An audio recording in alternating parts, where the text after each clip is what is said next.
Hola, mi nombre es María José Cabrera Sánchez. Actualmente estudio la licenciatura en Derecho y por la materia de Filosofía del Derecho me corresponde exponerles hoy la teoría pura del derecho de Hans Kelsen.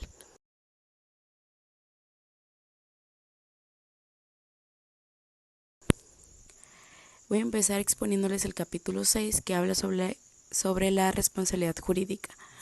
Bueno, en esta menciona que la sanción está presente y es parcial, bueno, puede ser parcialmente, porque también esta es dirigida solamente contra el autor del acto ilícito. Existe la responsabilidad individual y la responsabilidad colectiva. La responsabilidad individual es en los casos en que la sanción es solamente dirigida exclusivamente contra el autor del acto ilícito. En cambio, la responsabilidad colectiva es cuando el individuo es responsable de la conducta de otro. Siempre hay una relación entre el autor del acto ilícito y los individuos contra los cuales está dirigida la sanción.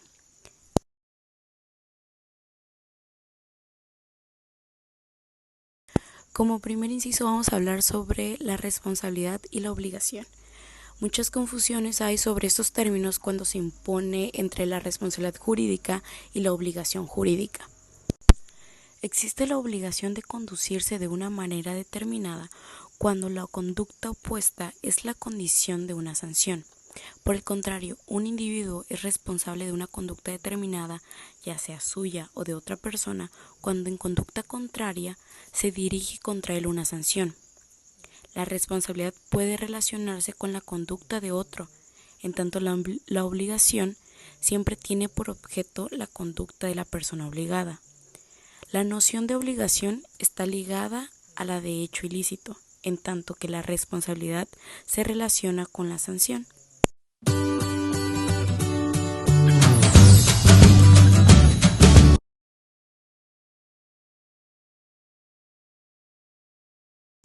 Como primer punto, voy a hablar sobre la negación del carácter normativo del derecho, pues dice que para la teoría pura del derecho es un conjunto de normas, un orden normativo, pero ciertos teóricos ponen en duda que el derecho tenga un sentido normativo, pues ven en él, en los actos que lo crean, un simple medio de obtener que los hombres a los cuales estos actos se dirigen se conduzcan de una manera determinada.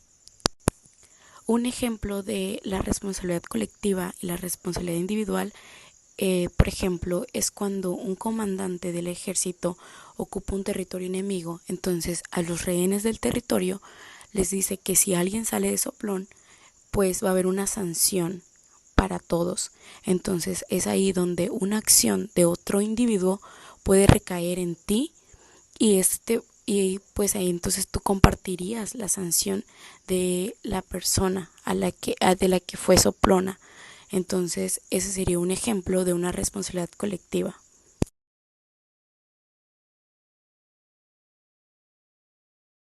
La sociología jurídica no establece una relación entre los hechos naturales que ella estudia y los otros hechos que considera como sus causas o sus efectos. Trata de conocer, por ejemplo, las razones por las cuales un legislador dicta tal norma en lugar de otra.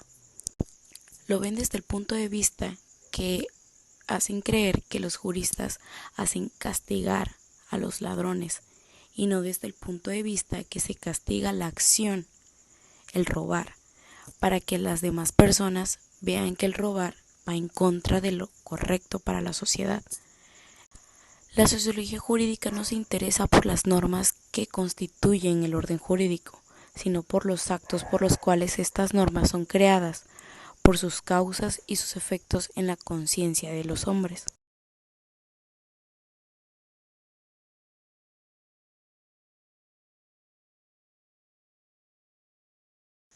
La doctrina del derecho natural tiene por fundamento el dualismo del derecho natural y del derecho positivo. Con la ayuda de este dualismo cree poder resolver el problema eterno de la justicia absoluta y dar una respuesta definitiva al problema del bien y del mal de las relaciones de los hombres. Además, se cree posible distinguir los actos de una conducta humana que son conformes a la naturaleza, y los que no lo son, ya que los primeros están de alguna manera prescritos por la naturaleza y los segundos prohibidos por ella.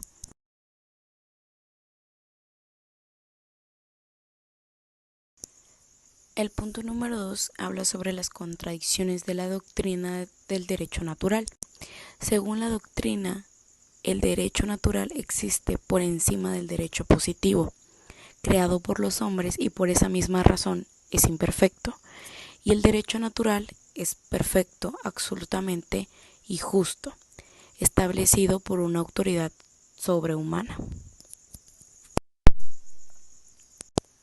Otro medio de asimilar el derecho positivo al derecho natural consiste en definir la justicia, como lo hace la mayoría de las personas del derecho natural, que la misma consiste en dar a cada uno lo que es debido. Muchas veces hemos escuchado esto, pero en otras palabras significa que la justicia del derecho natural exige dar a cada uno lo que es debido según el derecho positivo.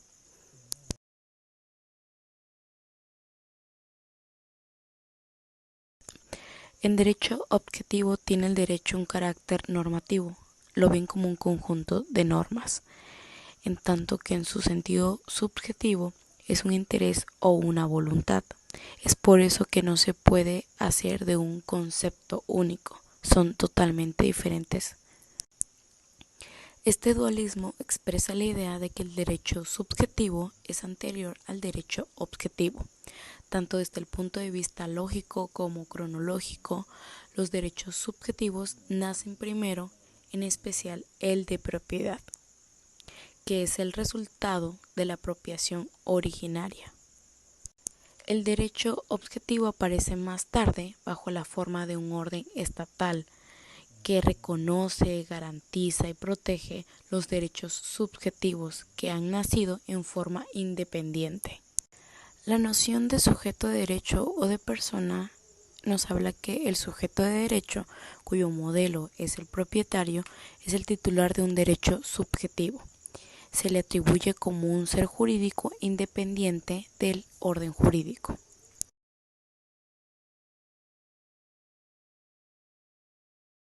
En la esfera del derecho encontramos la autodeterminación de los individuos en el marco del derecho denominado privado, donde el contrato es un hecho creador de derecho y solo se trata de una autonomía muy restringida. Ninguna persona puede atribuirse derechos, porque el derecho de uno supone la obligación de otro, y dicha relación no puede nacer conforme al orden jurídico objetivo, sino por manifestaciones concordantes de la voluntad emanada de dos individuos. Es fácil percibir la función ideológica de estas nociones entre sí contradictorias, de derecho subjetivo y de sujeto de derecho. Se trata de mantener la idea de que el derecho subjetivo, es decir, la propiedad privada, es una categoría trascendente del derecho objetivo, una institución que le impone límites. Un ejemplo muy característico de esta tendencia es la filosofía del derecho de Hegel, para la cual el derecho subjetivo, que identifica como la propiedad, consiste en la realización exterior de la libertad. El hombre es una persona gracias a la libertad de su voluntad, por ello requiere un dominio exterior como por ejemplo la propiedad. Para Hegel, la propiedad es la primera existencia de la libertad y como tal un fin en sí. La razón existe que el hombre posee bienes para él y la voluntad de un individuo particular se realiza en la propiedad.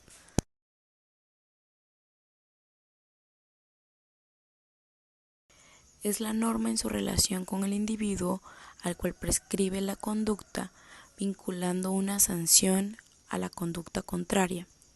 Un individuo está jurídicamente obligado a adoptar una conducta determinada en la medida en que una norma jurídica hace de la conducta contraria la condición de un acto de coacción llamado sanción.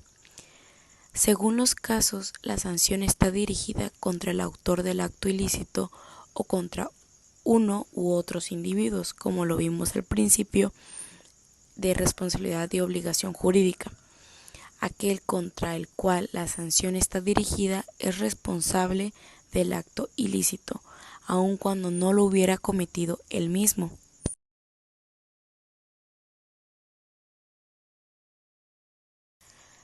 Hay derecho subjetivo en el sentido específico de la palabra cuando entre las condiciones de la sanción figura una manifestación de voluntad, una querella o acción judicial que emana de un individuo lesionado en sus intereses por un acto ilícito. Solamente cuando una norma jurídica coloca así a un individuo en posición de defenderse o defender sus intereses, se crea un derecho subjetivo a su favor. Si los derechos políticos permiten participar en la formación de la voluntad del Estado, los derechos subjetivos del derecho privado son también derechos políticos. Da la oportunidad a los individuos a participar en la formación de esa voluntad. Los derechos políticos y los derechos subjetivos del derecho privado pueden ser englobados en una sola y misma noción, pues tanto unos como otros desempeñan la misma función jurídica, la de permitir la participación de los sujetos de derecho en la formación de las normas que los rigen, normas generales en el caso de derechos políticos o normas individuales en el caso de derechos subjetivos de derecho privado.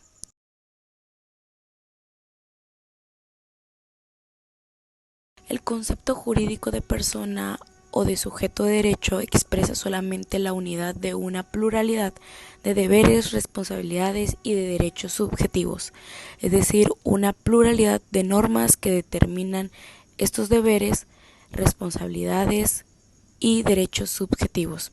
La persona denominada física designa el conjunto de normas que regulan la conducta de un solo y mismo individuo.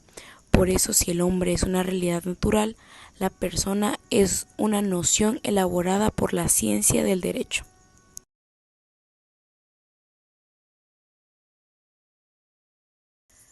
La teoría pura del derecho tiene un carácter objetivista y universalista.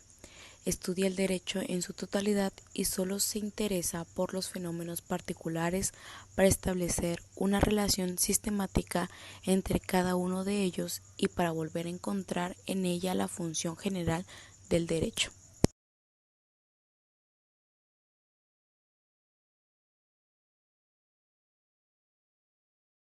Para comenzar, nos limitamos al orden jurídico nacional. Podemos describir esquemáticamente su estructura jerárquica de la manera siguiente. El grado superior del derecho positivo es la Constitución, entendida en el sentido material de la palabra, cuya función esencial es la de designar los órganos encargados de la creación de las normas generales y determinar el procedimiento que deban seguir.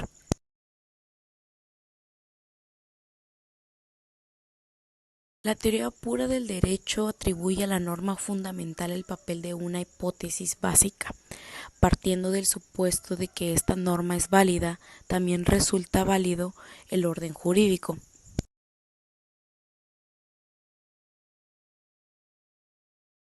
La importancia de la norma fundamental se manifiesta particularmente en los casos en que un orden jurídico sustituye a otro no por la vía legal, sino por una revolución. Una norma fundamental indica cómo se crea un orden al cual corresponde, en cierta medida, la conducta efectiva de los individuos a quienes rige.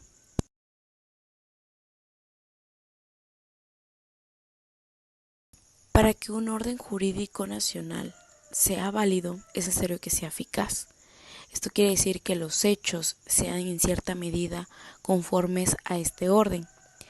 Sin duda existe también un principio denominado de legalidad o de legitimidad, en virtud del cual las normas jurídicas solo son válidas si han sido creadas conforme a la Constitución. Este principio de efectividad es una de las reglas del derecho internacional. La Constitución establecida por el primer constituyente solo es válida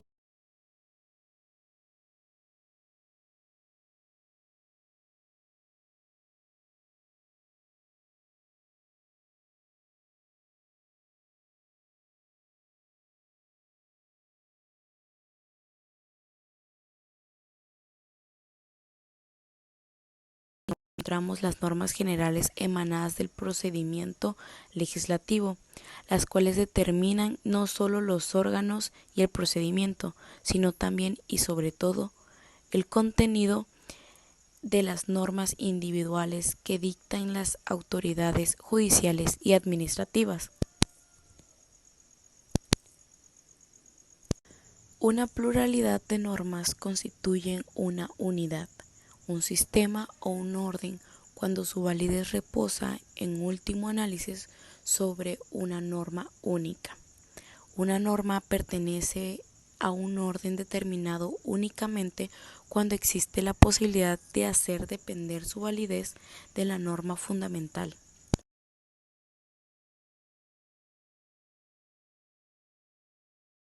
La interpretación de una ley se trata de saber cómo, aplicando una norma general a un hecho concreto, el órgano judicial o administrativo obtiene la norma individual que desea tratarse.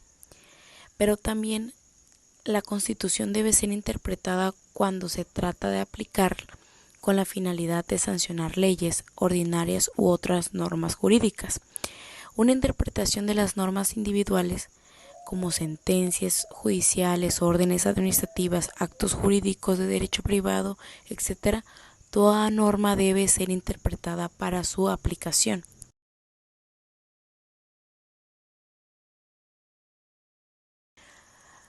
Los métodos de interpretación. La teoría del derecho positivo no suministra ningún criterio y no indica ningún método que permita dar preferencia a una de las diversas posibilidades contenidas en el marco de una norma. Todos los métodos de interpretación que han sido propuestos solo conducen a una solución posible y no a una solución que sea la única correcta. Uno puede no cuidarse del texto y atenerse a la voluntad probable del legislador, o bien respetar estrictamente el texto y desatenderse de esta voluntad.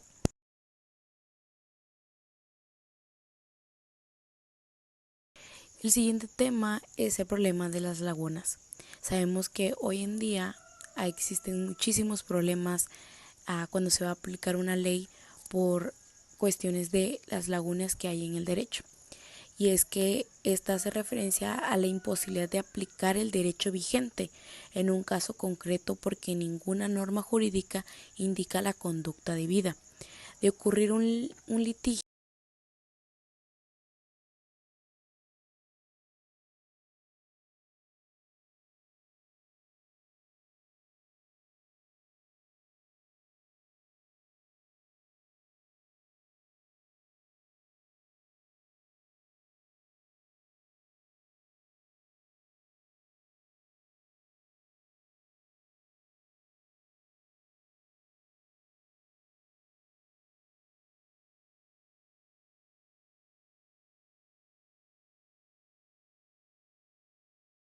que el legislador no ha pensado en ese caso y que si lo hubiera pensado habría tomado una decisión diferente de la que resulta el derecho vigente. Es imposible llenar una laguna por vía de la interpretación. Esta ya no tendría por función facilitar la aplicación de una norma vigente, sino eliminarla y reemplazarla por una norma juzgada mejor o más justa por el encargado de aplicar el derecho.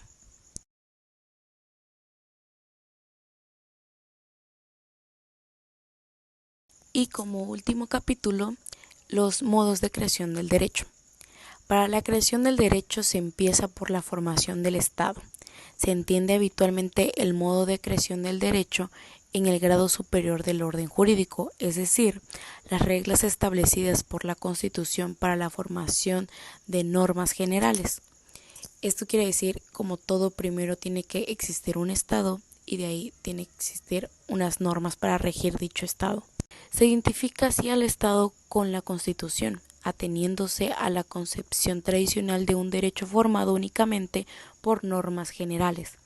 En realidad, el problema de la forma del Estado o del modo de creación del derecho no se plantea únicamente en relación entre la Constitución y la legislación, sino en todos los grados de la formación del derecho. Bueno, este fue el video para la materia de Filosofía del Derecho de la Universidad Juárez Autónoma de Tabasco, licenciatura en Derecho por María José Cabrera Sánchez. Si les gustó, denle like, compartan y espero que esta información sea de mucha utilidad para los que estamos estudiando Derecho y para los que tengan curiosidad de saber sobre el tema. También voy a dejar el link del video del que tomé todos estos apuntes.